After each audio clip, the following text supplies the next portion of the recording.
인간 커뮤니케이션 수단과 관계망들이 유례없는 발전을 이룬 오늘날, 우리는 함께 사는 신비, 서로 어울리고 만나고 서로 감싸고 지지하며 이 흐름에 참여하는 신비를 발견하고 전달하도록 도전받고 있음을 느낍니다. 이 흐름은 약간은 혼란스럽지만 형제의 진정한 체험과 연대의 행렬과 거룩한 순례가 될 수 있습니다. 따라서 커뮤니케이션의 더 큰 가능성은 모든 이에게 만남과 연대를 위한 더 큰 가능성이 됩니다. 우리가 이 길을 따를 수 있다면 우리는 참으로 좋고 자유롭고 위안을 얻으며 희망이 가득할 것입니다. 우리 자신에게서 벗어나 다른 이들과 함께하는 것은 우리에게 좋습니다. 자기 자신에게 갇히는 것은 자기 안에만 머무는 내재성이라는 쓰디쓴 독약을 맛보는 것이고, 우리의 모든 이기적인 선택으로 인류는 더욱 궁지에 몰리게 됩니다. 고립은 자기 안에 머무르려는 성향으로서 하느님을 배제하는 그릇된 자율로 표출될 수 있습니다. 오늘날 우리의 과제는 무신론이라기보다는 하느님을 찾는 많은 사람의 목마름에 적절히 대응하는 것입니다. 그리하여 그들이 이질적인 해결책들로 이 목마름을 채우지 않도록 하여야 합니다. 또한 육신 없는 예수님, 다른 이들에 대한 책임을 우리에게 요구하지 않으시는 예수님으로 이 목마름을 채우지 않도록 하여야 합니다. 교회 안에서 자신을 치유해주고 해방시키며 생명과 평화로 가득 채워주면서 또한 형제적 친교와 성교의 풍요로움으로 부르는 영성을 찾을 수 없다면 그들은 참으로 인간다운 삶을 살지 못하게 하거나 하느님께 영광을 드리지 못하게 하는 그릇된 해결책들에 속아 넘어가고 말 것입니다. 진정한 대중신심은 대중문화 속에 그리스도교 신앙이 육화되어 생겨나기에 구체적인 모습을 띱니다.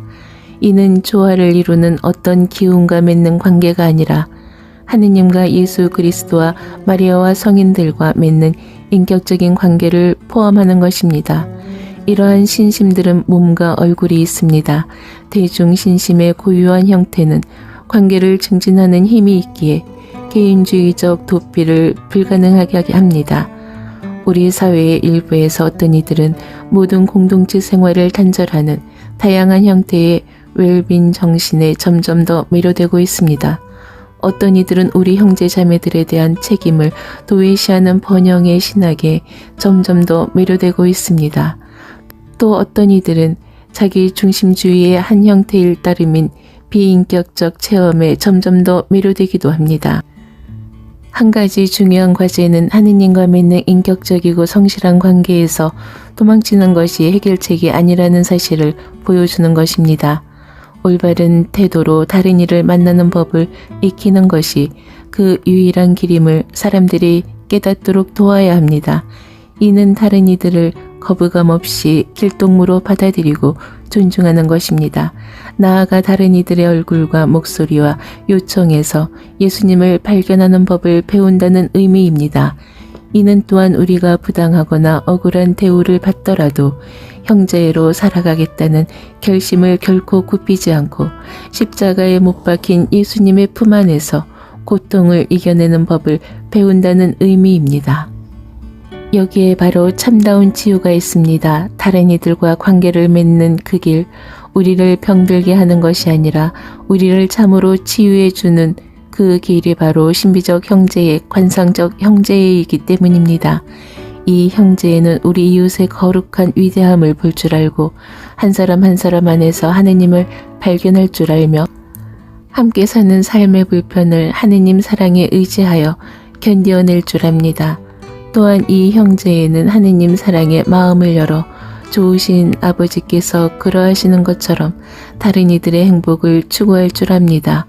바로 이 시대에 그리고 우리가 작은 양떼로 있는 바로 이곳에서 주님의 제자들은 세상의 빛과 소금인 공동체로 살아가도록 부름받고 있습니다. 우리는 언제나 새로운 방식으로 복음을 따르는 충실한 삶을 증언하도록 부름받고 있습니다. 공동체를 빼앗기지 않도록 합시다. 영적 세속성은 신앙심의 외양 뒤에, 심지어 교회에 대한 사랑의 겉모습 뒤에 숨어서 주님의 영광이 아니라 인간적인 영광과 개인의 안녕을 추구하는 것입니다. 바로 이 때문에 주님께서는 바리사이들을 꾸짖으셨습니다. 자기들끼리 영광을 주고받으면서 한 분이신 하느님에게서 받는 영광은 추구하지 않으니 너희가 어떻게 믿을 수 있겠느냐. 이는 모두 자기의 것만 추구할 뿐 예수 그리스도의 것은 추구하지 않는 교묘한 방법입니다. 이는 개인의 성향이나 여기에 물든 집단에 따라 다양한 모습을 띱니다. 영적 세속성이 외양축으로 이어질 때 늘 공공연한 죄를 동반하는 것은 아닙니다. 그래서 겉으로는 모든 것이 제대로 된 것처럼 보입니다.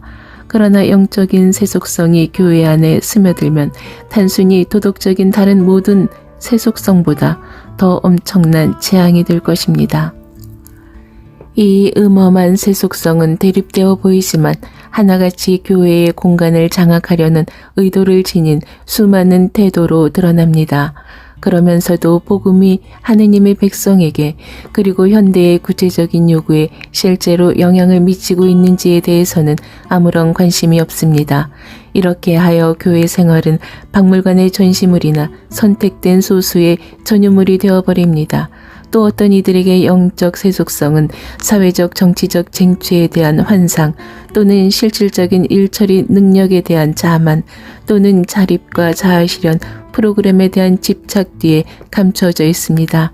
이는 또한 보이는 것에 대한 관심, 다시 말해 여행, 회합, 회식, 연회 등으로 가득한 바쁜 사회생활로 풀이될 수 있습니다. 영적 세속성은 또한 통계와 기획과 평가에 매달리는 관리자의 기능주의로 표현되며 그 주요 수혜자는 하느님 백성이 아니라 오히려 제도로서의 교회입니다. 이 모든 것에는 강생하시어 십자가에 못 박히시고 부활하신 그리스도의 인호가 새겨져 있지 않습니다. 폐쇄적인 엘리트 집단이 되어 멀리 있는 이들이나 그리스도를 목말라 하는 수많은 사람을 찾아 나서지도 않습니다. 복음적 열정은 더 이상 없고 자아도취와 자기만족에 공허한 쾌락만이 남게 됩니다. 이러한 사고방식은 알량한 권력에 만족하는 자들의 허영을 부추기고 또한 전쟁을 계속하는 군대의 병졸보다는 차라리 패장군의 장군이 되고자 하는 자들의 허영을 키워줍니다.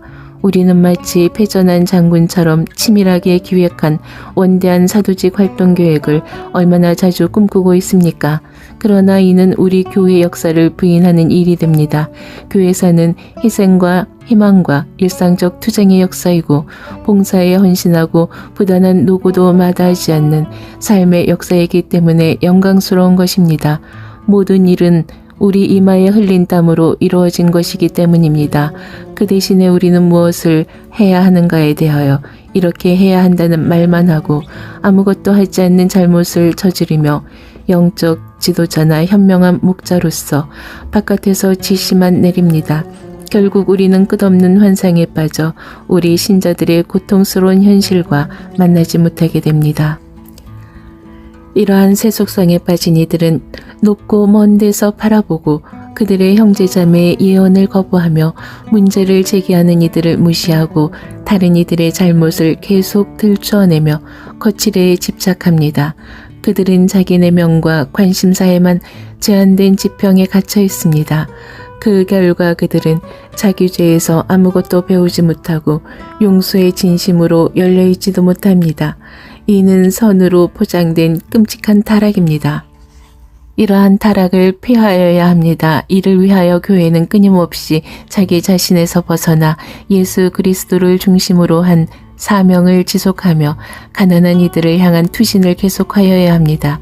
하느님, 껍데기뿐인 영성과 사목으로 치장한 세속적인 교회에서 저희를 구하소서.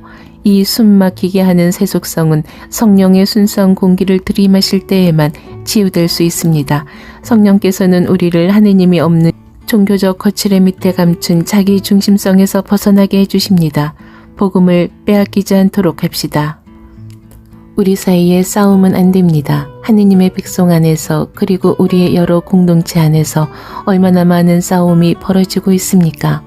우리의 이웃과 직장에서 심지어 그리스도인들 사이에서 얼마나 많은 싸움이 시기와 질투로 일어나고 있습니까?